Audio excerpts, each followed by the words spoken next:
Hey, this is part 2 of the Unit 7 review for 4th grade using the Math Expressions program, and we're going to start out with some comparing either fractions or decimal numbers.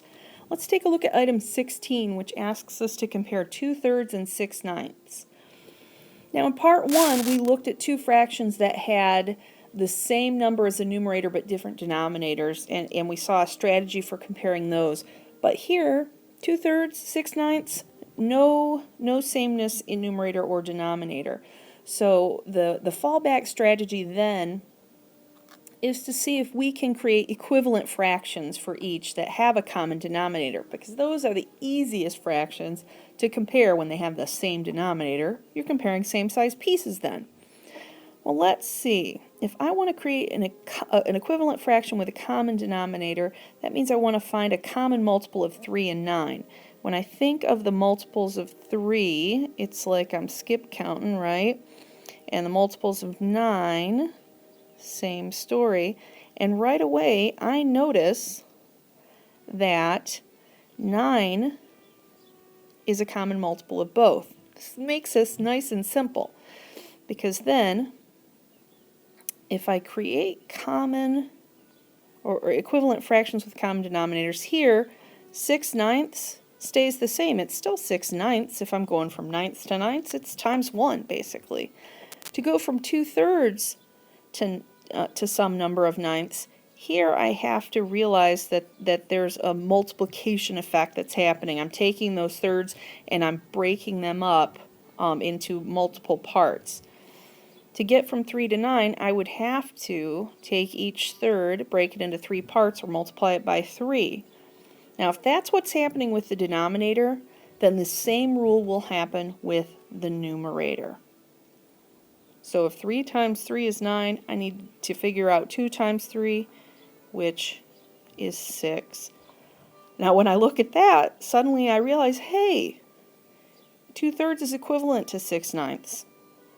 They're equivalent fractions, which means I can put an equal sign because they compare as equivalent. Same value, two different ways to express it. And those equivalent fractions help us see that. Now, if we turn our attention to comparing with decimal numbers, it looks a little bit different, although we're still looking at the value of the numbers.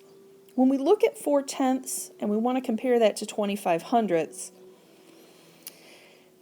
the whole number side of our brain might say, hey, 25 is greater than 4, woo woo, easy peasy, except for fractions, and therefore decimals, they don't work that way. We have to take a close look at the place value. One way to do this is to line these up by place value. So I can take my 4/10, take my 25/100, and right away I notice, well, the ones place is equal, but the tenths place is not. Here there are 4/10 in my top number and only 2/10 in my bottom number. Another way to think about this is to take my 4/10 and create the equivalent in hundredths, which is 40 hundredths. 4 dimes equals 40 pennies, right? Now when I look at this, especially if I think of money, 40 hundredths, or 40 cents, right, is more than 25 hundredths, or 25 cents. So I can see 4/10 is in fact greater than 25 hundredths, because that tenths place value is greater in this number.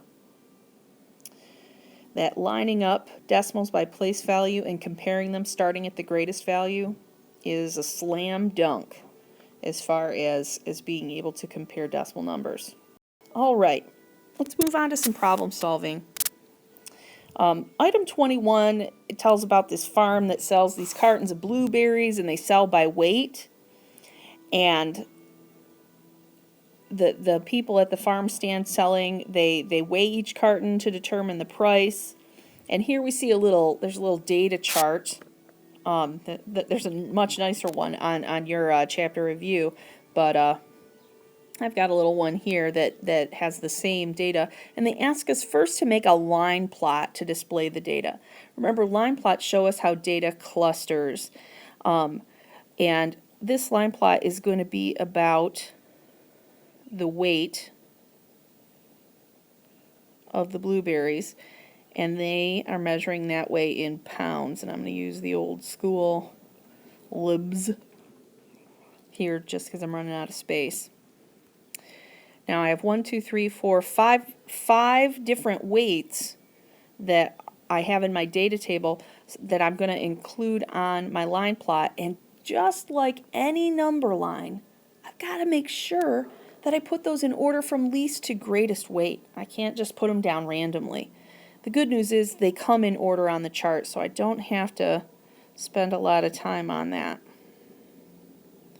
I see I've got 1/4 of a pound and 1/2 of a pound and 3/4 of a pound and 1 pound and 1 1/4 pounds, and it's all very nice, and we've even got a scale of 1/4 pounds that we're moving by. Now from here, this is where I put the data in. So we want to know how many cartons do we have to sell at each of these weights.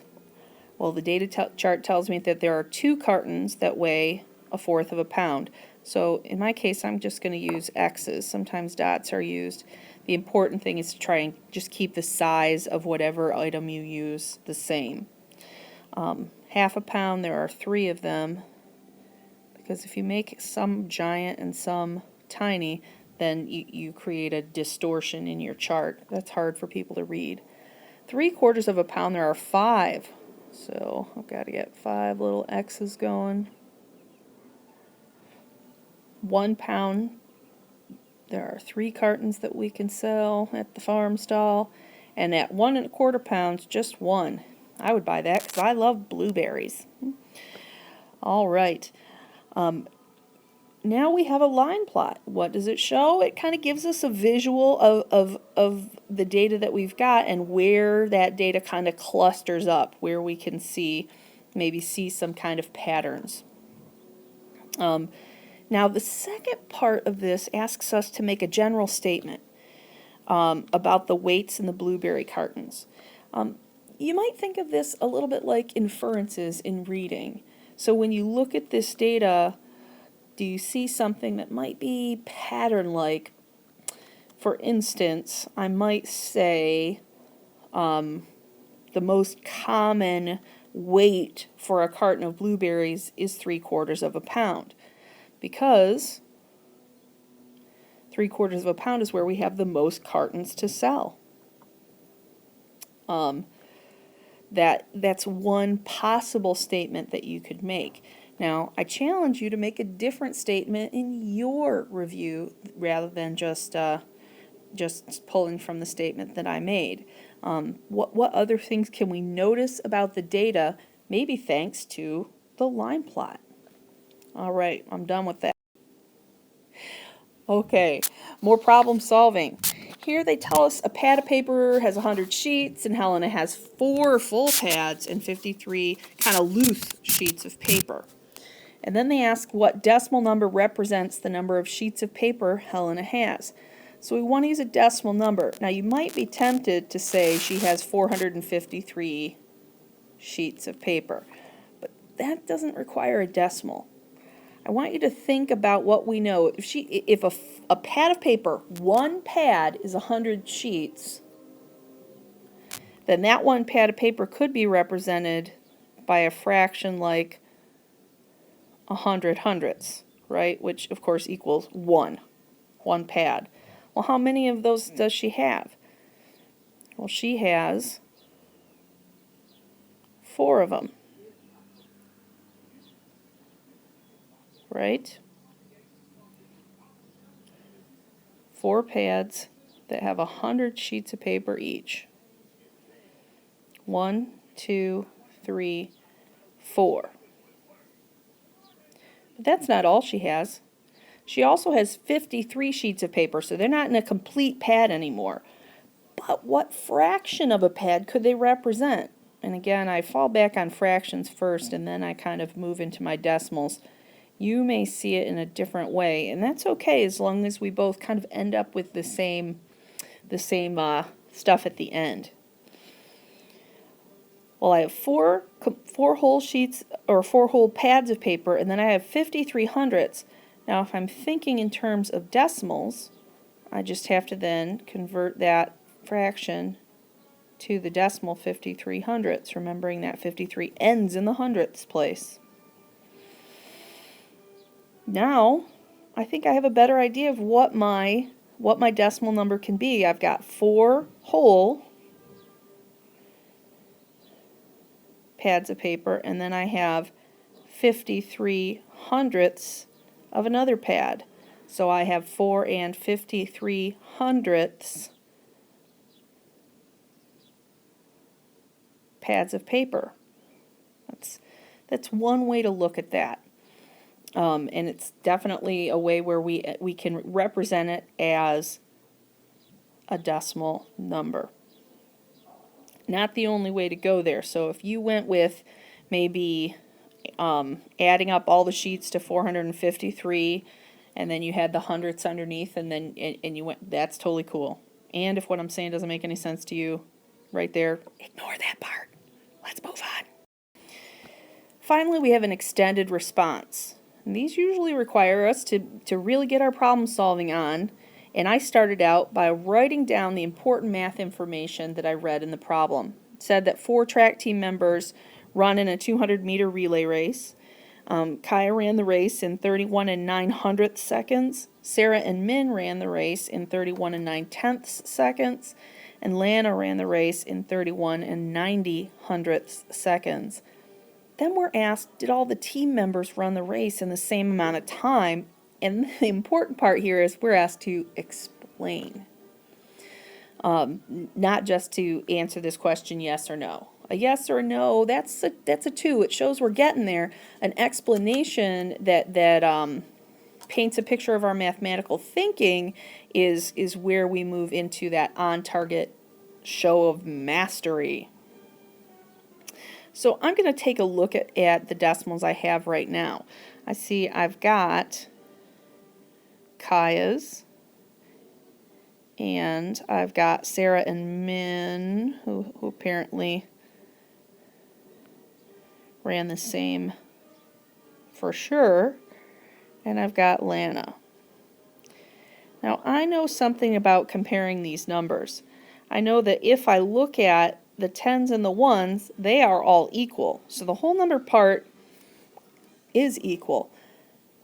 Now I've got to look carefully at the decimal part, because if the truth is in track races, this is often where the winners are shown, right? It's a split second.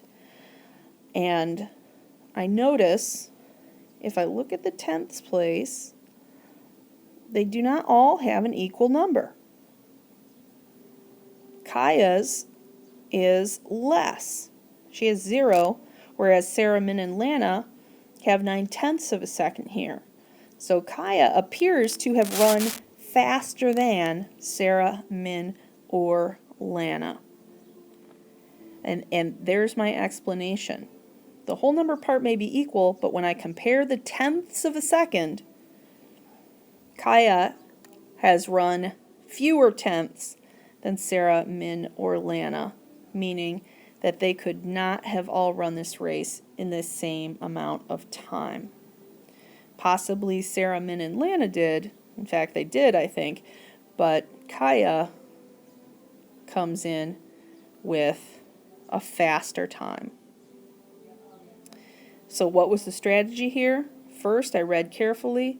Second, I wrote down the math information. Third, I used what I know about comparing decimals to line them up by place value and look at them value by value, starting with the largest value. All right, spend some time looking things over. Explain to someone else, because that is the way that you will find if you are ready or not. And good luck.